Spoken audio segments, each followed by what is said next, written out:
तो हम आ गए दुनिया के सबसे ईमानदार नेता, गतिशील, जो एक आज तक झूठ नहीं बोला, ऊर्जावान, गतिशील, पहलवान, रोमांसबाज, छोकड़ीबाज। चलो उसमें भी हम बलवान आदमी है, अंदर से खोखला आदमी है।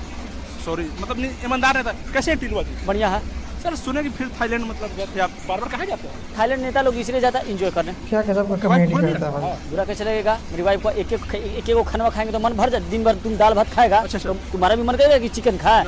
चिकन खाने जाते हैं, मुर्गी खाने जाते हैं। ये कैसे 22 साल वाली बहुत अच्छा लगेगा।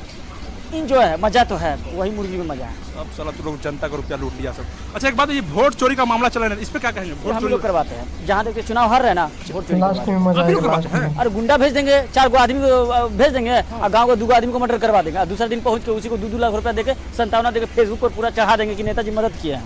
ऐसा आप लोग करवा देंगे? अरे सरकार बनाने के लिए तो कुछ भी कर देंगे हम। बहुत साला बड़ा दोगला नेता है। तो ये ईमानदार नेता, तो इनसे बात करके अच्छा लगा। मिलते हैं नेक्स्ट न्यूज में। जय हिंद दोस्तों, चलते सर। चलिए।